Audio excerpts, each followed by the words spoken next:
Hey everybody, and welcome to Memory again. We are talking about Unit 4, which is about explicit memory. So I will warn you from the outset here, this might be the longest video that we have this semester. I got like 54 slides to get through, so I guess if I spend 1 minute per slide, it'll take about an hour, but you know that sometimes I like to give examples, so it might be a little bit longer than that. So I'm hoping to keep it less than 80 minutes. That's my goal here. So if it feels like I'm rushing, it's because I got my eye on the clock. I don't want to take up too much of your time, because if all of these videos are as long as movies, then nobody's going to want to watch them. Let's get into it.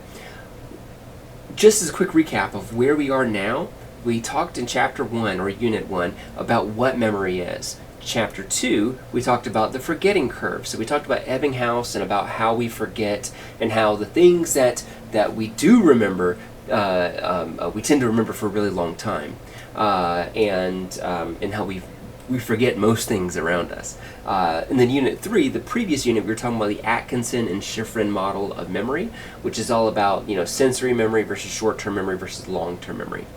So now we're going to be talking about different systems of memory. So now that we've talked about the different models, now what we're going to look at is that not every memory is treated equally, that the experiences that we have, depending on what kind of experiences they are, we might encode them differently. Not to get too far ahead of myself, but you practicing riding a bike is going to be treated differently in your brain than remembering what you had for breakfast the same morning you learned to ride a bike. We talked about some of these things previously when we were talking about semantic versus episodic memory, so let's get into it. So in this unit, we're going to be talking about the processes that are available to conscious memory, and we'll be talking a lot about mnemonics and different kind of retrieval cues. After that, we're going to be talking about how those things are stored, and how the different kinds of storage that we have for these memories suggest totally different memory systems, where we have explicit memory and implicit memory, and how those memories are not handled the same. They're stored, not only are they stored in a different way, but the way that we retrieve them is altogether different too. And within explicit memory, we have declarative and episodic memory. Those are kind of like two separate branches of explicit memory. And then at the very end, we'll talk about the different substrates of memory. So we're talking about what's going on in the brain whenever we are remembering different things. Alright, so I'm going to show you these 6 words here. I'm going to ask you to recall them a little bit later. So I'll read them twice aloud. Nugget, talon, follicle, delicious, mountain, suspension. Nugget, talon, follicle, delicious, mountain, suspension. I'll test you on those a little bit later perhaps. Okay, so let's talk about the three different stages of memory processing. So we talked about the 3 different kind of, let's call them storage systems of memory, where we talked about sensory, short-term / working memory, and long-term memory. But memory also has a very predictable kind of process. It has 3 steps to it, 3 separate phases. First, incoming information is encoded, then it is stored, and then it is retrieved. So let's take a look at what that actually means. So think about sensory memory. Whenever you are experiencing the world, that visual information, that auditory information, that first wave of sensory input, it needs to be converted into neural information that your brain can understand. This process is referred to as encoding. So that's our ability to convert our raw sensory input into something that can be a memory. After that, we're going to consolidate that information. We're going to find somewhere in the brain where that information is going to be long-term. That is called storage. So that part of our memory processes is storage, and that's where, like, if you remember anything from the last video, it's because you successfully stored that information and were able to, next phase, retrieve it. So you need to be able to retrieve that information once it is stored, which is essentially just reactivating that memory once more so that you can call it to attention and then behave or react or respond accordingly. So if I asked, I always keep using the same example about what you have for breakfast. If you're like me and you kind of have the same thing every morning, then maybe that defeats the purpose, right? I'm assuming that you kind of mix it up every now and again. You're not like me and you have a strawberry banana peanut butter smoothie every single morning. Does that make me weird? I don't know. So retrieval is, so if I asked you to recall what you had for breakfast yesterday, whenever you were sitting down at your table eating, that experience, that would be encoding. That's the first piece. You're experiencing the world, and you're going to convert that into something that your brain is later going to move around. Where it moves is referred to as storage. This is what the hippocampus does. The hippocampus is what helps in this phase for consolidation. We'll talk more about that next chapter.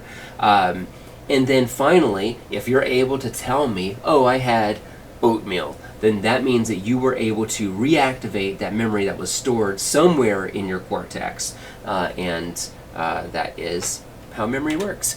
So let's get into some of these specifics. We're going to tackle each of these pieces. We're going to spend a lot of time on encoding, though, so let's go. We already did the quick activity there where I showed you those 6 words, so just keep those in mind. Now, whenever I teach this in person, I actually make this a little bit hands-on, so I'm going to describe that activity for you.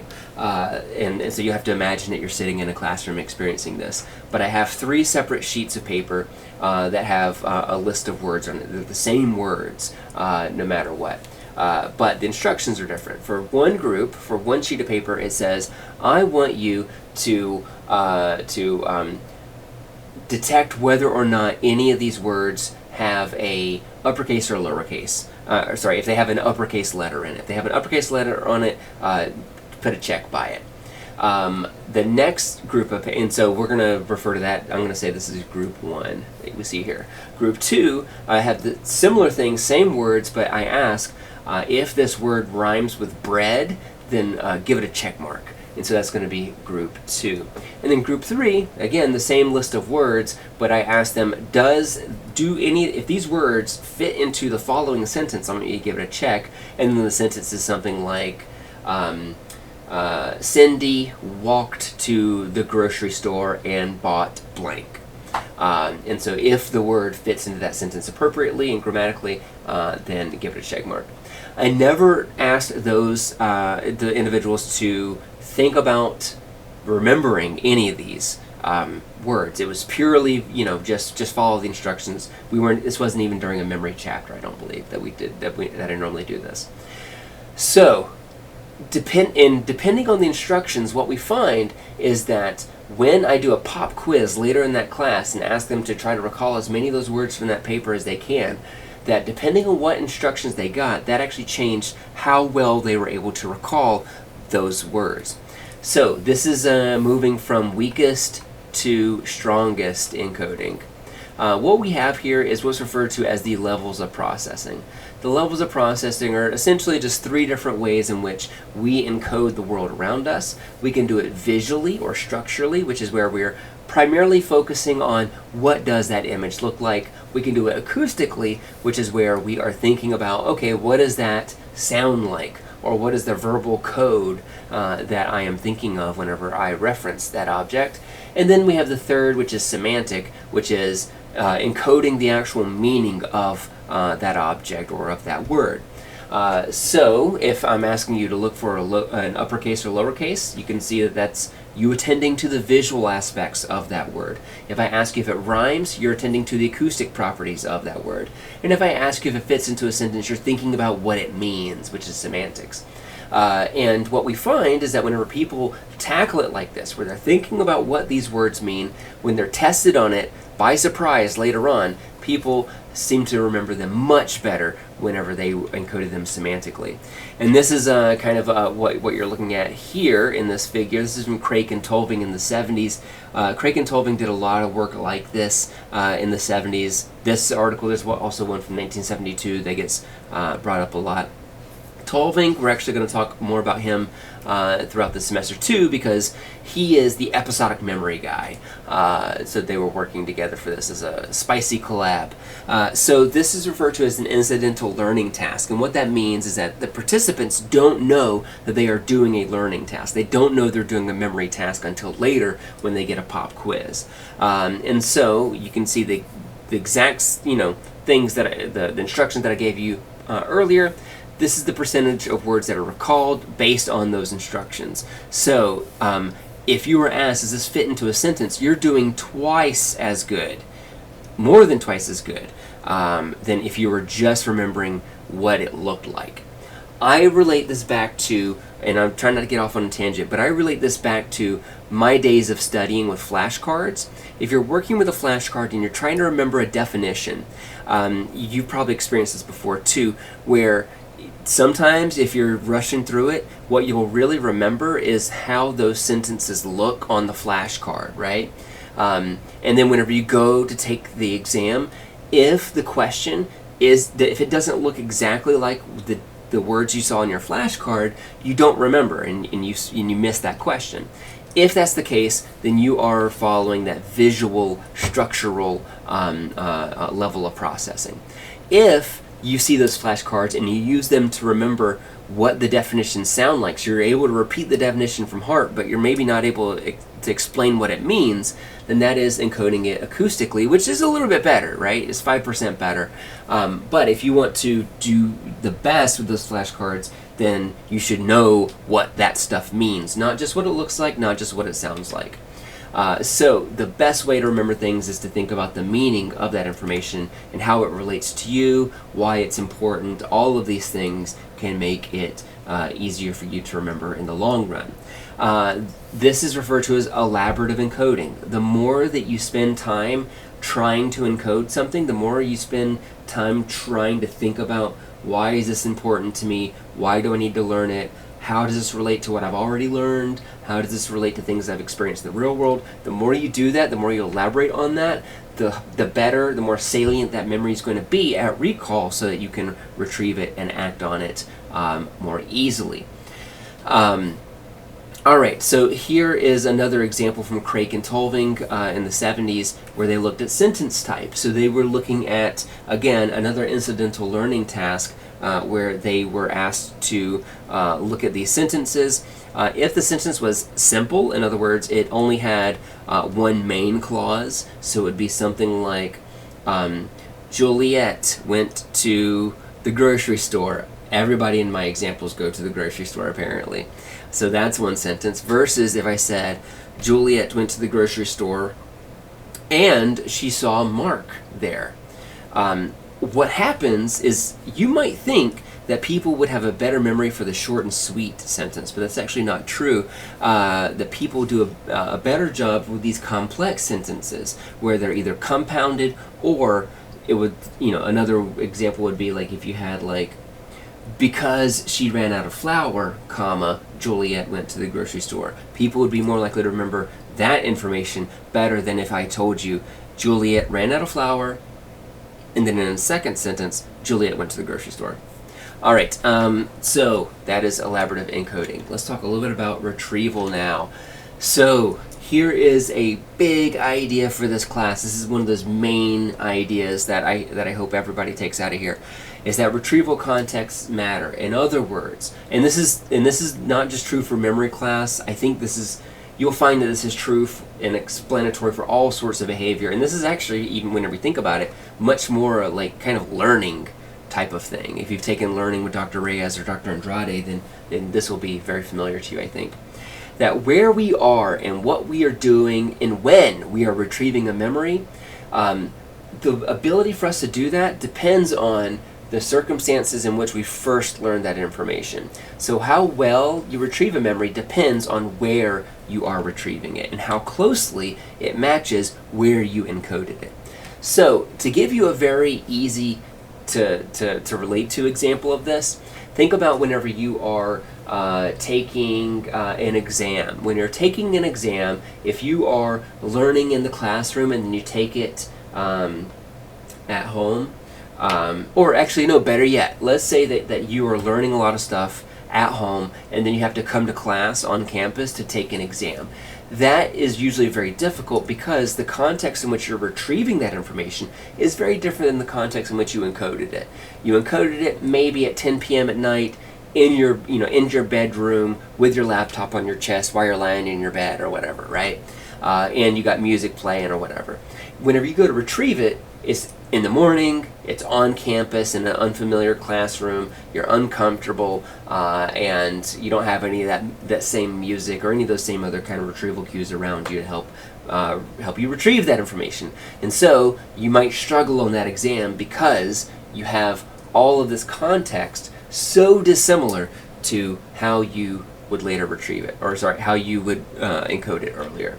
So the more similar what they call the retrieval phase or the testing phase is, the more similar that is to your encoding phase, the more fluent or the easier access that memory is.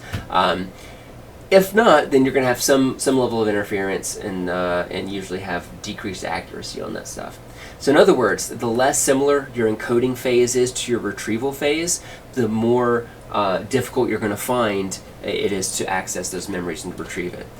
This is also called the encoding specificity principle. In other words, the way that you encode something, that's also going to be the best way that you retrieve it too. So if you write something down with a pencil, then it's going to be easier for you to retrieve it if you're also writing with a pencil.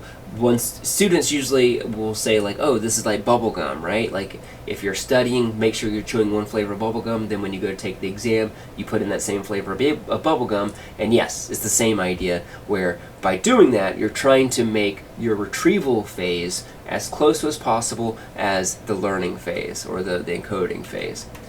Alright, so Baddeley, you may remember Baddeley a little bit from last unit. We talked about him very briefly when we were talking about working memory. So he is a very familiar name that we're going to see more this semester later on. But one of his most famous experiments, I love this study, it's so weird. Basically, he put this to an extreme test, this idea of your encoding phase versus your testing phase. Basically, he took a bunch of participants and he asked them to remember a list of words either underwater or on land. So basically, and I'll just draw your attention to this figure right here, that what we're looking at right here is if you learned a list of words on land versus if you learned a list of words underwater. Do you like my waves? Cool. Let me put a little fish in there. All right. So if you learned that list on land, or if you were literally in a scuba suit underwater snorkeling, if you learned that list there. What he would later then do is then after a delay, he brought them on land or had them go back underwater and try to retrieve or recall those words. So basically this creates four groups where you have one group that is encoding, they're learning this list on land and then they have to recall it later on land. One group that is encoding it, learning it on land, and then they have to retrieve it underwater. One group that's learning it underwater and then have to retrieve it on land, and then one group that is learning underwater and then has to retrieve it underwater later as well. And what we find is this really interesting interaction. So the solid line, we'll focus on the solid line first. The solid line are the folks that had to recall the list on land. So whenever they recalled the list on land and they initially learned it on land, that is the highest level of accuracy. If, though, we take people who are retrieving on land but they initially learned underwater, we see that that's actually a pretty interesting decrease in performance, moving from about 13 words memorized to about 8 words memorized. So they missed out on almost half, well, a little less than half of the words there. Where the only thing that was different was whether or not they learned it on land or learned it underwater. If we look at the two groups that retrieved it underwater, though, those that, and I'll start over here with the water, whenever they learned it underwater and then retrieved it underwater, which is what we have right here, we can see that performance is okay. It's comparable to what we see over here for that, right? So it's the second highest condition, essentially. The encoding phase and the retrieval phase are identical. But the moment that you have them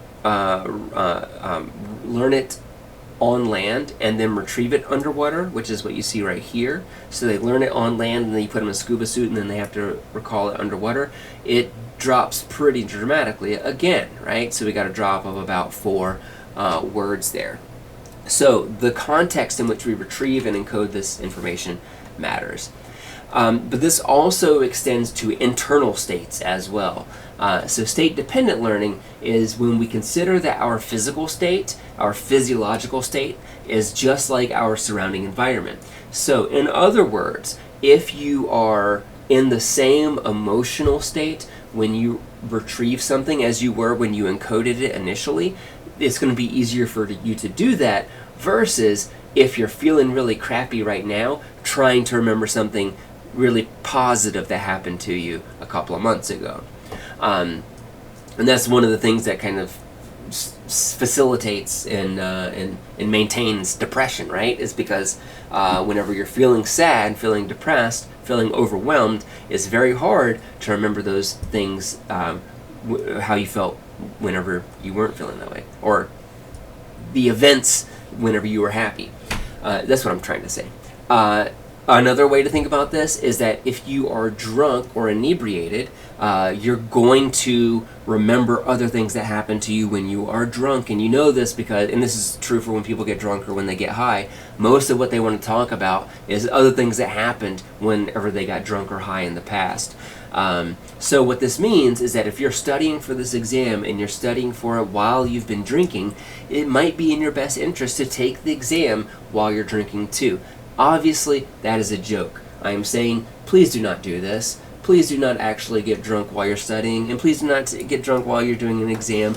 That's just, it is bad. It's bad academic practice. It's not going to work out for you in the long run. But more than that, if you get hurt, I don't want to be responsible for that. So please do not do that. I said it like 3 times, so that don't call your lawyers. All right, so I am putting in Play-Doh a video of a guy named Joshua Foer. Joshua Foer is, maybe I have it up here. I think that I do, but I'm not going to take time to look for it. Joshua Foer wrote a book about being a memory champion. He was the United States memory champion in the annual Memory Olympics that's held in New York City. He won that, but the interesting thing, the whole thing that was interesting about him is that he had absolutely really no training or predilection to being good at memory. You would think that the memory champions would be savants, because we see that in TV and movies, right? People who can remember everything, people that have photographic memory. A lot of that stuff is either very exaggerated or a myth. A lot of memory accomplishments and feats are done using the same kind of mnemonics that you've probably learned since middle school and not really thought too much about it.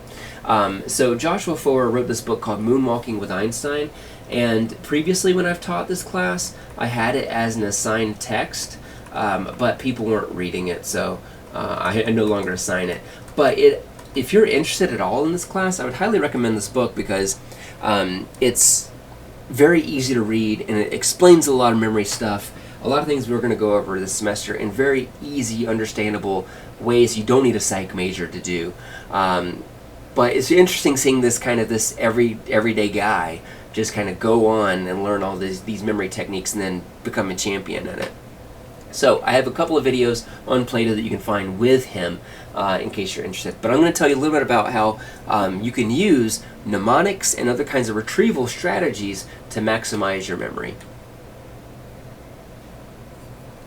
Alright, so one way is through coffee, if you couldn't tell. I'm just kidding. Mnemonics are a way for us to, once we encode information, to have it stored and retrieved easily. And the way that we're going to do that is we're going to come up with very efficient retrieval cues. And one way of doing this is with acronyms and abbreviations. So, for example, if you were to try to remember the 5 Great Lakes of North America, then you can remember HOMES. I remember learning HOMES back whenever I was in like 7th grade or whatever. So if you see HOMES, even if you didn't see any of this right here, let's say you scribbled all this out, that you can't see any of these words, that you may feel like you can't name the 5 Great Lakes, but if you see HOMES, then all of a sudden it comes back to you. Oh yeah, H is for Huron, O is for Ontario, M is for Michigan, E is for Erie, and S is for Superior. And what we did there is essentially we used this new phrase to be a retrieval cue for us. This is going to be tied into this much longer string of information about Huron, Ontario, Michigan, Erie, and Superior. But we're going to, instead of taking all of those syllables and trying to remember them, we can shorten it down to these 5 letters. The same for whenever we talk about the order of operations of mathematics, PEMDAS, right? Please excuse my dear Aunt Sally, that's how I remembered it, which stands for parentheses, exponents, multiplication, division, addition, subtraction, right? That's the order in which we do arithmetic. And I learned this whenever I was in general biology in college. If I want to think of I'm not going to write it out because it'll take too long.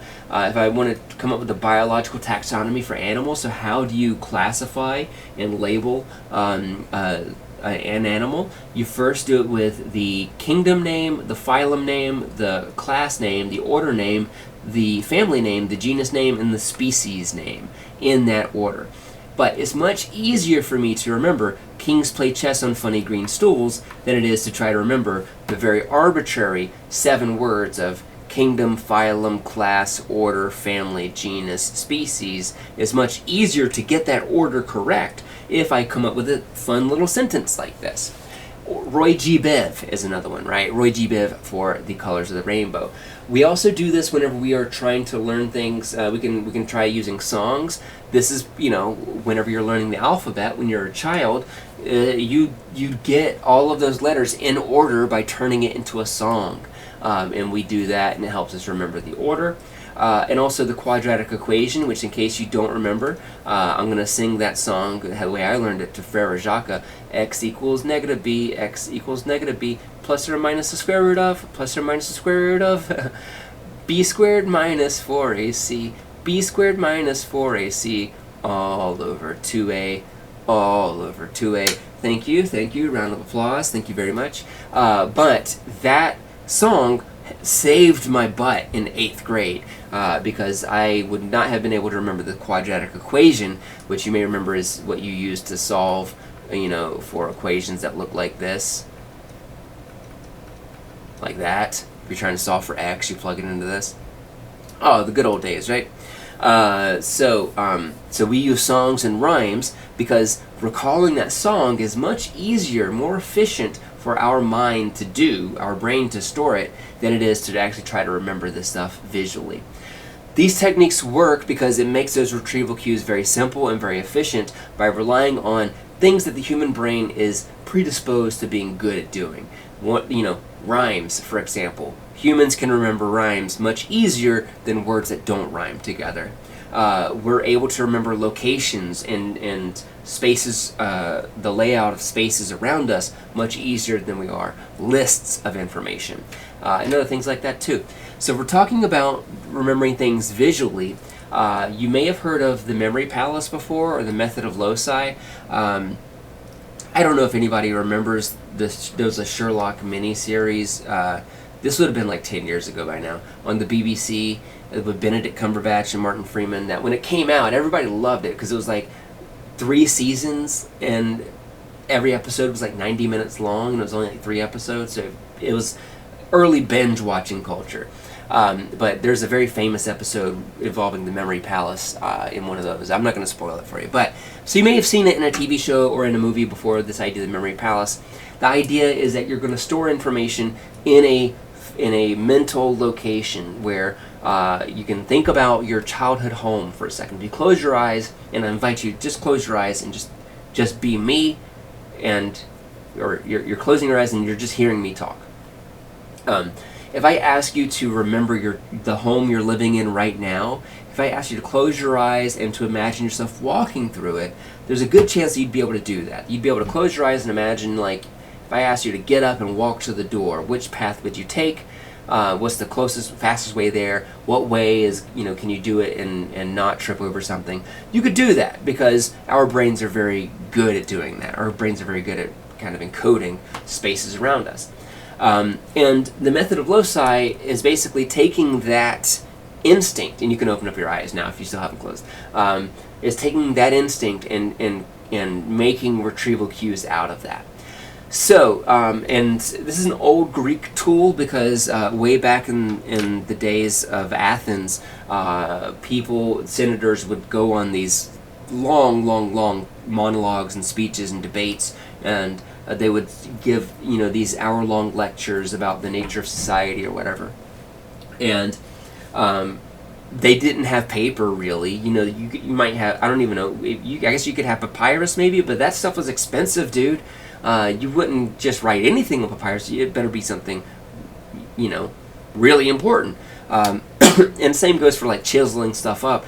You don't want to have like a whole bench of tablets that you're trying to like read, a speech from. So people would just remember stuff. The great oral traditions of the Odyssey and the Iliad, right? Those were passed down orally before they were actually ever transcribed. And Beowulf is like that too. A lot of those old stories were oral traditions. How were people able to do that? They were able to imagine, so they would imagine a room that they are familiar with, so you can imagine your bedroom or wherever you're studying right now, and then kind of tying in all the features of the room into meaningful things that you're trying to remember.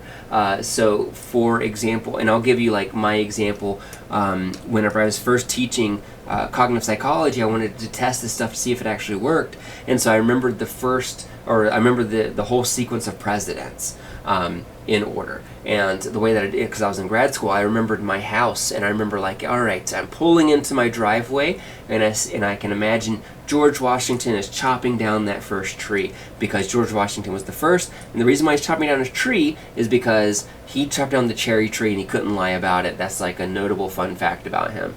And then as I drive down, then I see, it's our friend John Adams. He's over, from he's a Boston boy or whatever. And then after that, I see Thomas Jefferson. Then I get out of my car and so on and so forth. And then, further down the line, I got Martin Van Buren holding up some salt shakers. I got Zachary Taylor hiding out in my refrigerator. I got a picture of Garfield the cat for James Garfield. I got Teddy Roosevelt sitting on a statue of a horse next to my sofa or futon. I got Grover Cleveland, who's giving somebody a bear hug because he was the only non-consecutive president, so he was before and after. The whole thing, so basically I was trying to tie in arbitrary information, a list of just names, and turn that into something that I could remember because I could easily remember the layout of my house. That's the idea of how it works. If you've never tried this, I highly encourage you to give it a try because it works better than you think. And I have just the example for you coming up.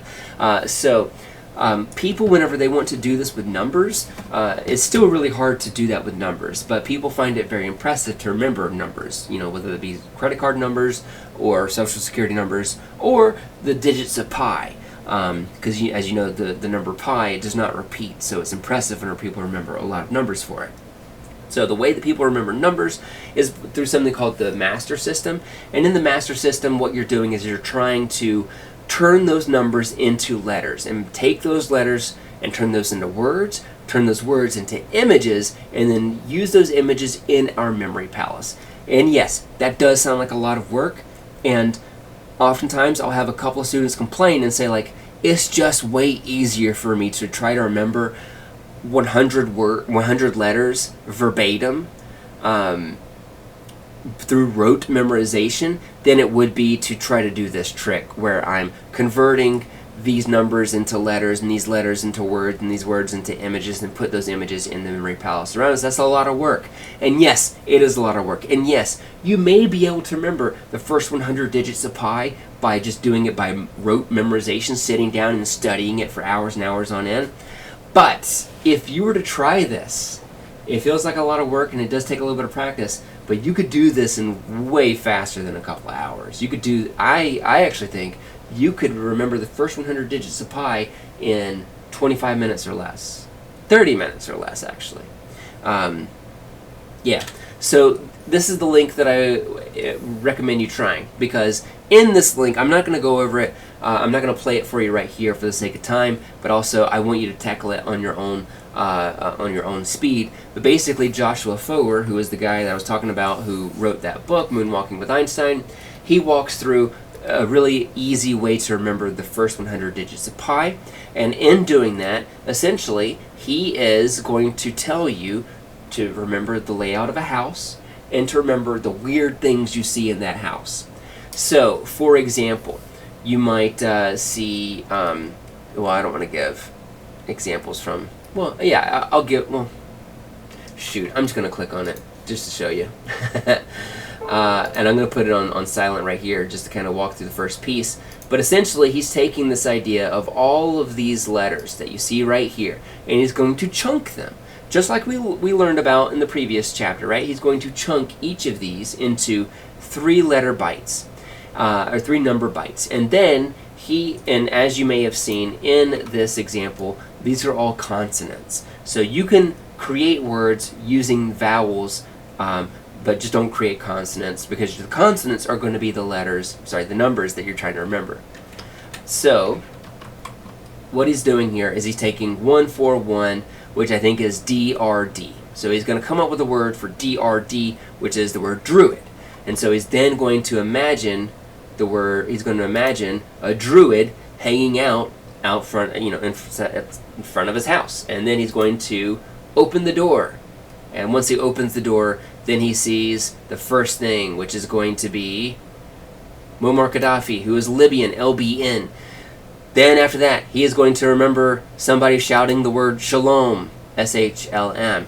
So if you go through this example, you see all this weird stuff in a house with a couple of rooms, and then the way to remember this, and it's easier than it sounds, is you just remember the weird stuff you saw. So you remember a druid, you remember a Libyan, you remember shalom, you remember a wolf peeing, you remember a big sign that says kaboom, you remember Michael Jackson moonwalking in your kitchen, you remember a diesel motor humming next to the oven, you remember all these things. And after that, if you're just able to write down the weird things you remember seeing, then you can go back to this list and kind of decode it and see what those numbers were. So if you don't think that it works, or if you don't think that it's easy, just try it. Just give it a chance. Just block out 20, do it during your lunch hour. If you got 20 minutes off or whatever, just give it a try. Open yourself up to it. Watch the video twice maybe, and then give it a shot. I guarantee your memory is better than you think that it is. And the reason why is because you're essentially coming up with these really efficient, easy retrieval strategies. Another way that people do this at this really high level of trying to remember things is called the person-action-object method. And this is one way that people will remember things like decks of cards. Like one challenge in the Memory Olympics is how quickly can you remember a deck of 52 randomized cards. So it's kind of like taking that master system we just saw with the numbers and taking it one step further, so that each 2-digit number between 00 and 99 is going to be associated with something. So, for example, 1 and 2 may stand for Tom Brady, fencing, and jellyfish. So if you're trying to remember 12, 12, 12, then the first 12 is Tom Brady, the second 12 is fencing, and the last 12 is jellyfish. Or if I had, let's say, 16, 12, 12, then I'm going to think about whoever my number 16 representative is. Let's say it's Conan O'Brien. Or no, sorry, y'all. I got to think of some fresh examples. So let's say, I don't know. Let's say Olivia Rodrigo is number 16. So you think of Olivia Rodrigo fencing with a jellyfish. Or if this is 16, 12, 14, then it'd be Olivia Rodrigo fencing with whatever your 14 object is. So you're taking each 2-digit number and you're associating it with a person, you're also associating it with an action, and then you're associating it with an object. And then you can not just remember, numbers, one at a time, but now you're able to remember these kind of 6-digit chunks just through these really weird things to remember, which is where the phrase moonwalking with Einstein comes from, is from one of these kind of person, action, object examples. But again, yes, it does take some work, it does take some practice up front, but you can do this so efficiently and quickly and accurately too if you take a little time out of your day to practice these things. All right.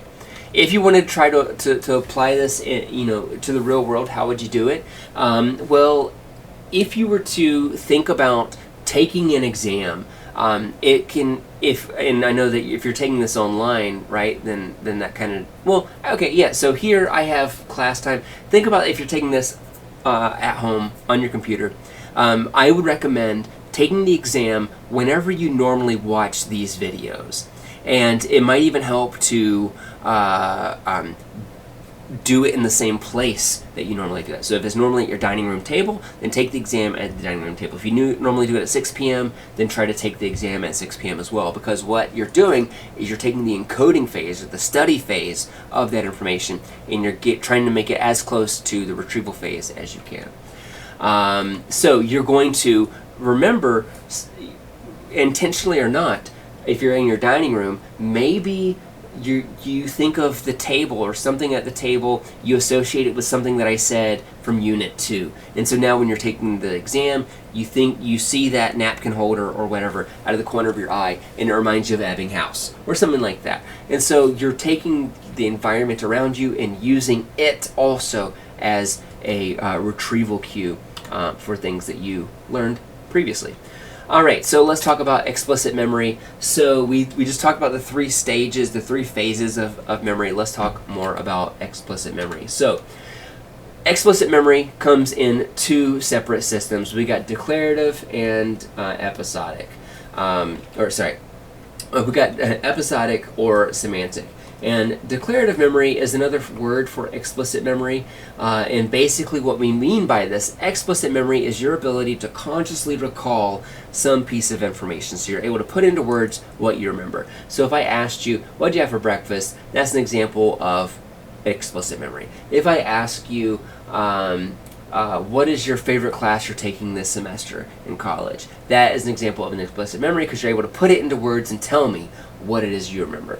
And that comes in the opposite kind, implicit memory. So memories that you can't consciously recall, but that you can demonstrate, that you can show. We'll talk about those in the next unit. We have 2 different forms of explicit memory. We got episodic memory and semantic memory. Episodic memory includes biographical information. So what did you have for breakfast? Who was your first kiss? When was the last time you saw your siblings? These are all things that require you to think about when it happened, where it happened, what it was that happened, and who it happened to. And usually the who question is referring to you. So that's episodic memory. Semantic memory is memory for facts and general knowledge, so trivia and things like that. So if I asked you, well, what is your mother's maiden name, or who is the vice president, what is operant conditioning, these are things that you can tell me, you can put them into words, but you may not remember where you were when you learned that information. And that's because it's not that kind of memory. It's a semantic memory. It's just general knowledge. But if you can tell me who the vice president is, but also where you were when you learned that that was the vice president, that is an episodic memory, because you're remembering the what, the when, the where, and the who. So that's the difference between episodic and semantic. Semantic is just information for general facts and trivia. Episodic being things that specifically happen to you. One of the books that I used in the past is for my cognitive class, relates this in terms of thinking about it in terms of events versus facts. And if that helps you remember it, then great. This column gives you some some info about those. All right. If here's another example. So if delineating the difference between episodic and semantic. So let's say about graduation.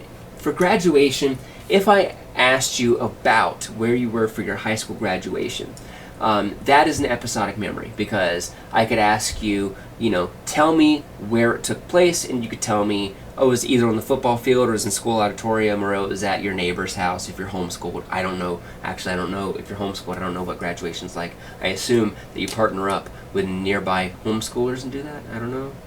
That's how they did it in the South, I think. I don't know. Why did I walk into this example? So that's, I'm gonna Google it as soon as I finish recording. So if you're able to do that, you can communicate all these different things about your graduation. That's an episodic memory. You only need to have it happen once in order for you to remember it, and it is consciously available. A semantic memory, on the other hand, would be things like general knowledge. So it is also easy to communicate. You also can do it in a single experience, and you can also consciously access it. So it's very similar. So tell me who was the first U.S. president. How many times did you have to be told that before you really learned it? Maybe it was once. For me, it took several times, I'm sure. And if I asked you, you'd be able to tell me more about it. That contrasts with implicit memory, where implicit memory would be like tying your shoelaces. So if I said, tell me how to tie your shoes, it's really hard to articulate what that is and how it's done. If you're learning how to tie shoes, there's a good chance that you're not going to be able to see it happen once and then replicate it on your own. You probably have to try it a few different times for it to stick to you.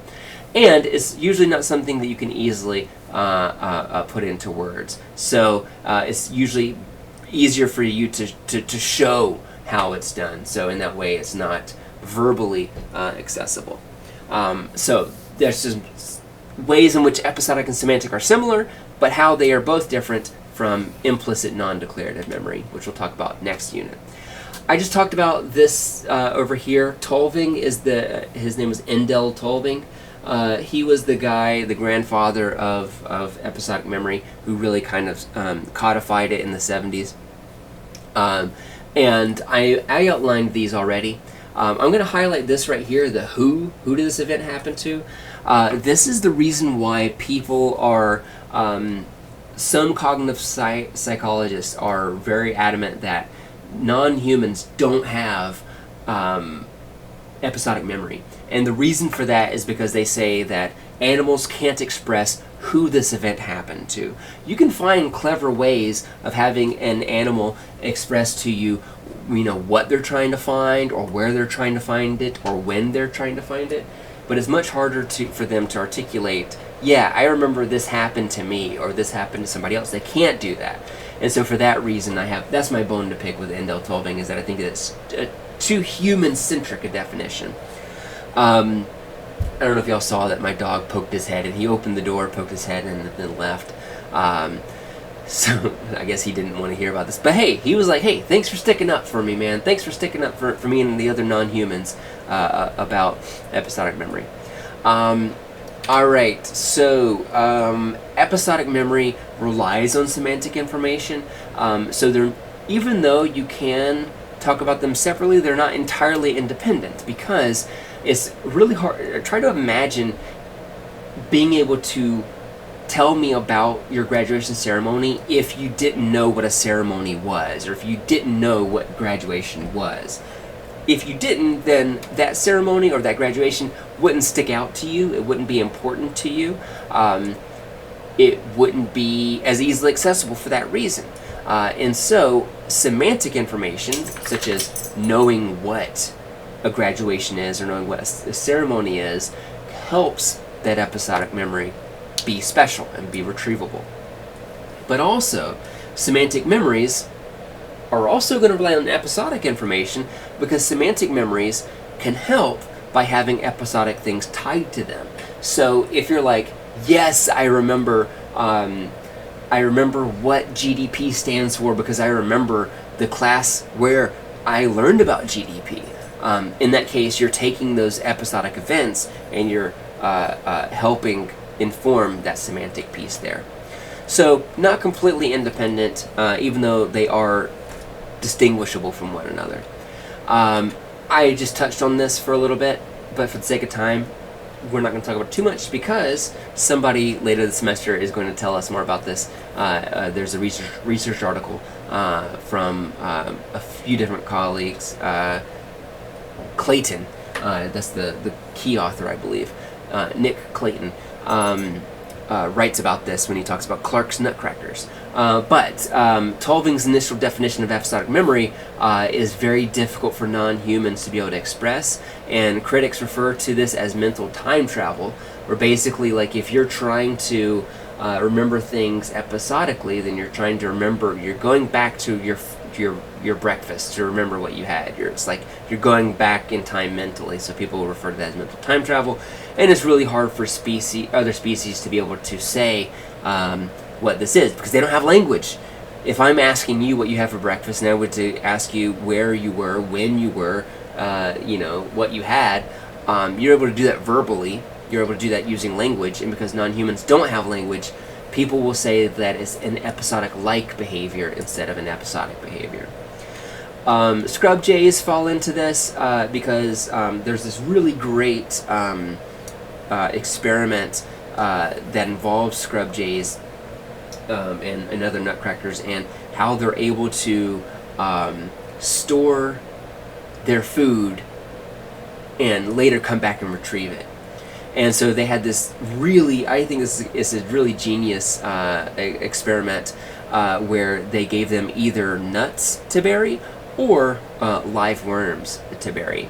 And I'm not going to tell you more about it because we're going to read it together for a different unit. And so just let this be a teaser of an example of something that might be episodic memory for non-humans. And I'll let you be the judge of whether or not you believe that evidence or not. Alright, so let's talk about storage. We're going to talk a lot about this in the next unit, so I'm only going to skim the surface here about this guy named Henry Molaison. Henry Molaison is the most widely studied individual case study in all of psychology.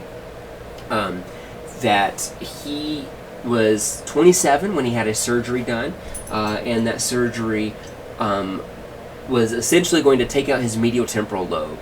And the medial temporal lobe is a collection of subsystems in the brain, one of which is the hippocampus. So they effectively removed this guy's hippocampus. And they did this as like a life-saving surgery because the seizures were out of control and very, very dangerous for, basically they were under the belief that if they didn't give him this drastic surgery, that he was probably going to die. And so they removed this entire part of his brain. And this was before neurosurgeons really knew what the hippocampus did.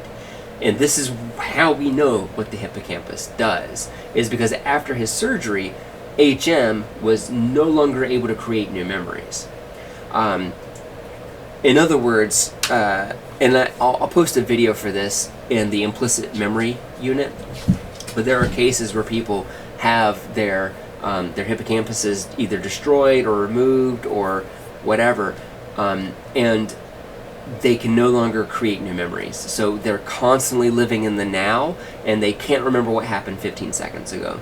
So it'd be like if you introduced yourself and told me where you were from, I would already forget what your name was by the time you were telling me where you were from.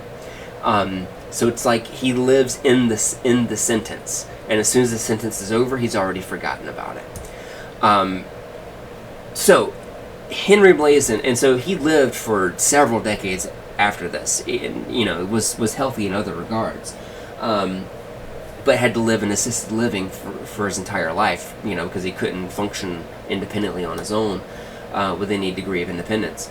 And so people, while he was in assisted living, people would give him different kind of behavioral tasks and experiments to do, like what things can he remember, what things can't he remember. And that's how we know about this whole distinction between explicit memory and implicit memory. And that's because of anterograde amnesia. One of the articles that we're reading for this unit is regarding amnesia, looking at the difference between explicit versus implicit amnesia.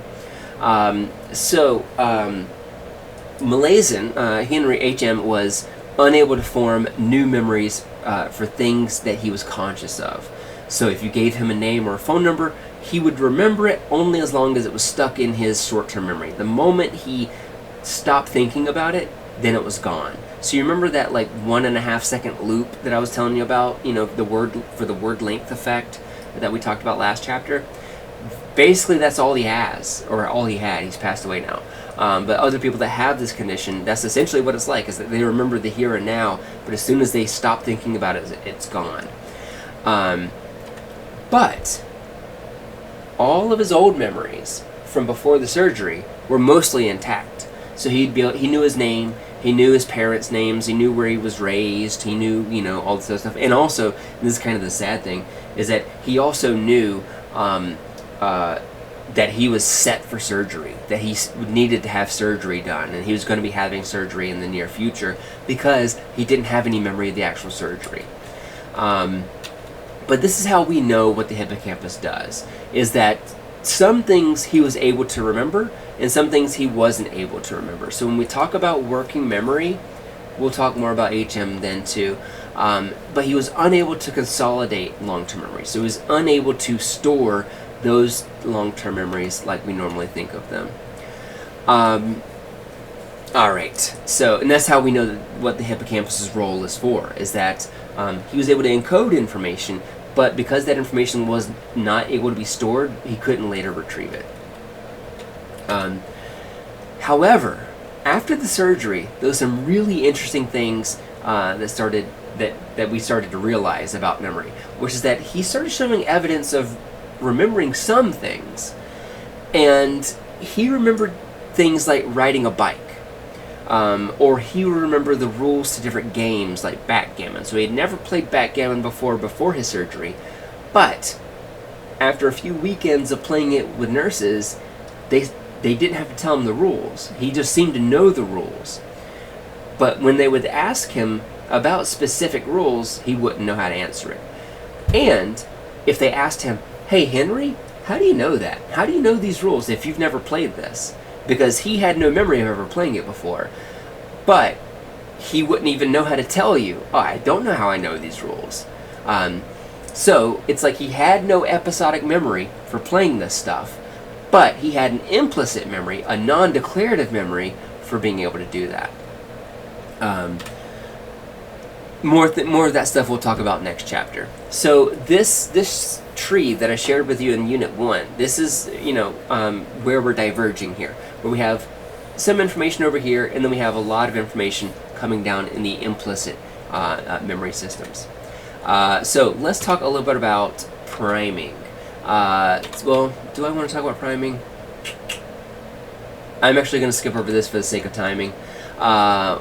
But to give you some examples, if I were to ask you who's the current president of the United States, that's an example of an explicit memory, because you're able to tell me who the president is. If I asked you how to ride a bike, that's an example of an implicit memory, because it's much easier for you to demonstrate and to show me how to ride a bike than it would be for you to tell me how to do that.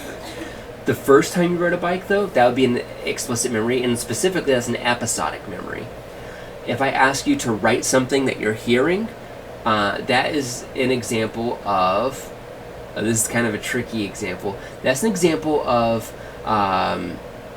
actually, I'm going to say both of these, I'm thinking about like how you phrase it, both of these could be implicit, because it would be really hard to explain to somebody how to write, but also how to write in cursive. But generally speaking, if you're thinking about cursive and you're not good at cursive, then that becomes an explicit thing, where you have to consciously recall it in order to do it. Then that could be explicit. But I could see an argument for either one. If you're playing an instrument after years of practice, that would be an example of an implicit memory. You don't even have to think about it. You just pick it up and you're able to do it. If you're playing an instrument for the second time ever, that's going to be an explicit memory, because you can't just do it through muscle memory, right? In driving a car, that depends on your experience with driving a car. If you've done it a lot, then it's an implicit memory. It's automatic. If you are not so experience that, then it would be an explicit memory. And the Pledge of Allegiance is an implicit one for most folks because you've repeated it so much you can just say it without even really thinking about it. What you have for breakfast this morning, as we said, is explicit. Alright, we'll talk more about implicit memories later. How long do these memories last? This is a matter of some debate. If we're talking about retrieval, the reason why it's a matter of some debate is because some people argue, and I've touched on this already this semester, but some people argue that it is long-term memory is infinite, and that long-term memory is not that you forget memories, but that you forget how to access those memories. And so an example of this would be if I asked you to remember the words we learned at the beginning of this unit. So do your best. There were 6 words. What were those words? Can you remember them? Try your best to remember those 6 words. Don't cheat. If you don't, that's okay. But let's say that you remembered 4 out of the 6. Does that mean that you forgot 2 of them? It seems like it does, right? Because you can't recall it. You can't retrieve it. So, hey, maybe you forgot it. Maybe it's gone out of your long-term memory. But if I show you this, if I show you these 6 word stems, right? So now look at those and see if you remember the missing ones. Now, most people, if they paid sufficient attention at the beginning, will be able to remember, oh yeah, this is nugget, this is talon, this is follicle, this is delicious, this is mountain, and this is suspension. And hey, even if you didn't remember one of those, maybe me going over this, maybe then you did remember it, right? And you're like, oh yeah, it was follicle. I can't believe I forgot follicle. In that case, what we're saying then is that you didn't forget that info. You didn't forget that memory. You just momentarily lost the ability to retrieve that memory. And it took these retrieval cues, these nice little word stems, to help you access that lost memory. And that's why people say that we don't lose those memories, we just lose the ability to retrieve those memories. I'm not going to ask you to believe that, because whenever I first learned about that in cognitive psychology, I was like, there's no way that memory is infinite and that we remember everything. There's just no way. But what these authors are arguing is that we either lose the ability to retrieve them, or we just didn't properly encode them to begin with, and so they never made it to long-term memory to begin with. So I don't know, let that stew in your head, think about it. And while you're looking at one of the articles for this week is about this very idea, as we read articles throughout the semester, keep coming back to this problem and ask yourself, challenge yourself with that, about whether or not you believe it, whether or not you have evidence for that.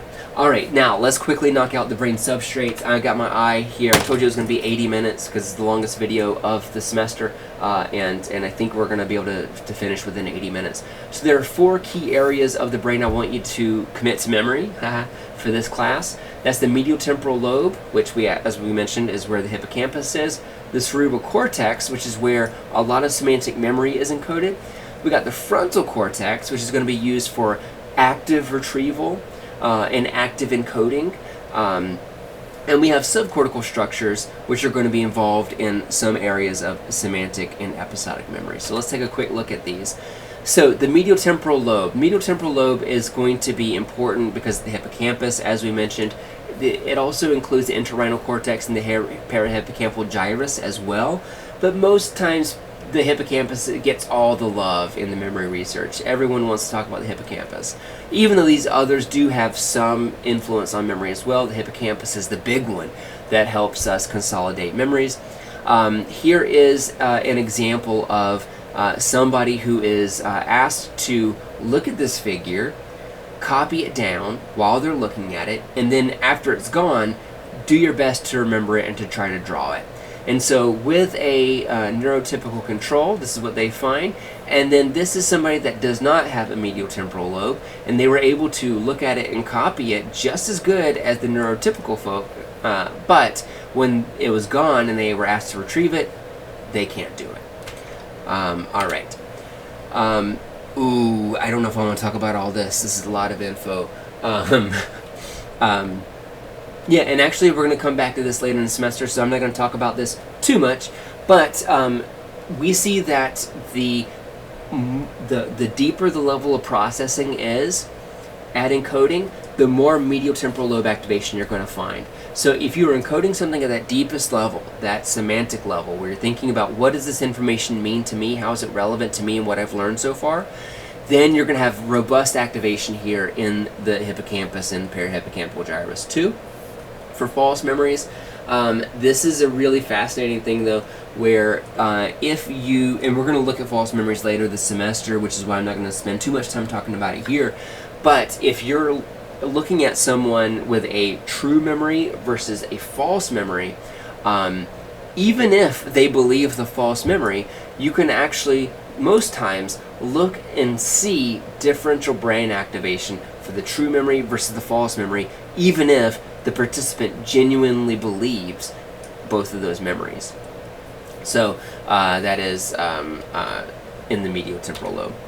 The cerebral cortex, so this is used for semantic memory. This is true for, just any kind of fact that you have. So thinking about the examples that I gave you before was like, who's the first president of the United States, or what does GDP mean? What does it stand for? Gross domestic product. If you, or any other kind, anything you might be quizzed on in school, in high school or whatever, that's going to be a semantic memory. That information is going to be distributed throughout the cerebral cortex, so throughout the surface area of the brain.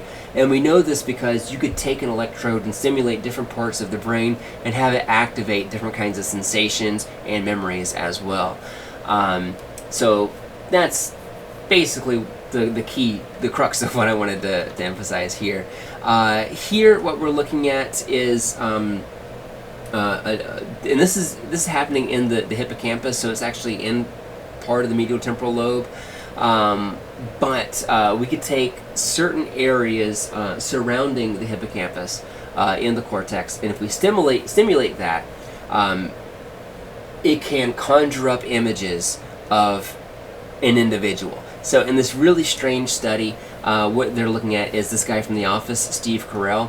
Whenever they showed a participant an image of Steve Carell, they saw all these action potentials from that specific neuron, because they're recording single cells. They're not recording with an MRI. They're recording a single cell at one at a time. This one cell was very responsive anytime it saw Steve Carell, but when they showed it Whoopi Goldberg or Bill Clinton, because this was in the early 2000s, whenever the study was done, this is in the late 2000s, it was only active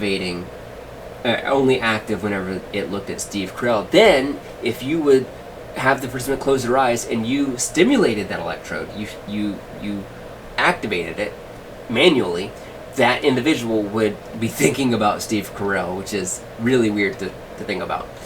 The third piece here, so that's the cortex. The third piece here, we're talking about the frontal lobe. And also, I should say, here, this is specifically for semantic memories, not for episodic memories. The frontal lobe, this is going to be helpful, especially for retrieval. So the frontal lobe is going to be used a lot, and especially the prefrontal cortex is going to help us kind of retrieve different memories from long-term memory. But also, if we are thinking about something within working memory, also helping us have it put into conscious thought. A lot of times when people talk about the prefrontal cortex and the frontal lobe and its role in memory, they think about like that this is where active memory is in the frontal lobe, and that this is kind of where working memory is, where you're able to hold things in your mind's eye, or you're able to consciously recall stuff. That's happening in the prefrontal cortex. And we see this that whenever people have damage in the prefrontal cortex, they seem to have some ability inability to control the hippocampus activity, sometimes meaning that they can't help but retrieve some information, or they have trouble retrieving that same information as well. And actually, this, in more recent times, people have kind of found out that you can look at this as the DL-PFC versus the VM-PFC a distinction we'll talk about later when we talk about working memory. So there's actually different parts of the frontal lobe actually handling different kinds of memory too. And then finally we have the subcortical structures of the brain. So the medial temporal lobe is handled by the basal forebrain, which is a subcortical structure. So people think of it as kind of a deep brain, deep brain structure. And areas here would be like handling regulation of acetylcholine and GABA, which are going to be neurotransmitters that help guide the actions of the hippocampus, either helping make it work overtime. I don't want to use these words because they're imprecise, but either causing the hippocampus to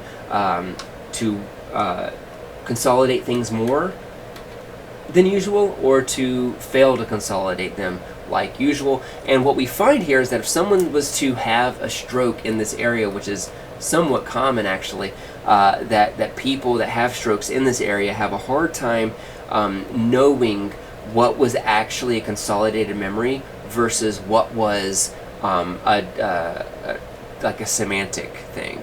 And for that reason, people say that, like, if you, sorry, I feel like I'm stumbling over my words a little bit. I apologize for that. That basically, if you have a stroke here in the basal forebrain, then what happens is you're unable to distinguish reality from non-reality, because it's hard to know what was an episodic memory and what was a semantic memory. So it's hard to know, for example, like, do I know what I had for breakfast because I was there and I remember it, or because someone else told me that's what I had for breakfast? The diencephalon, this is another deep brain structure that is involved with Korsakoff's disease. And Korsakoff's disease we'll see in the next unit as an example of amnesia, where people usually have chronic alcohol abuse, and for that reason they're unable to form new memories, and also have some trouble kind of differentiating reality from non-reality as well. And I think that's going to be all that I say about this. This was a slide I thought about that I was going to use, and I cut it for the sake of time. But we'll talk about this later in the semester anyways. And that's it. That's all I got for you. Thank you for tuning in and staying with me throughout the way. It wasn't 80 minutes exactly, but like I told you, if you watched to the end of the last video, I told you that I was going to show you a clip of my dog all grown up now. So I'm going to pause this video and I'm going to go get him. He's going to be very unhappy about this, but I'll go get him. 1 second. Alright, so I think you can see, yeah, so this is my dog Teddy. I'm not going to make him sit down because he's very uncomfortable right now. He does not like this. As you can see, he looks very grumpy, doesn't he? So I'm going to set him down. Sorry, bud. Sorry. Let me see if I can pull this camera. You can see my doggies here. You want to say, hey Teddy, you want to look at the camera? You don't really? No? Okay. Thank you. You going to leave now? Yeah. Alright. See you later. And that's also something else that you learned about my office, is that this is also where I do laundry, which is really weird, but that's just how it goes, right? You can't always have the best office. And hey, my office on campus does not have a washer dryer either. But this is also why sometimes I wait really late at night to record these videos, is because if I have my laundry going, you know, then I can't record because it's too loud. So thank you so much for hanging in there, and I will see you in the discussion forums. Bye, y'all.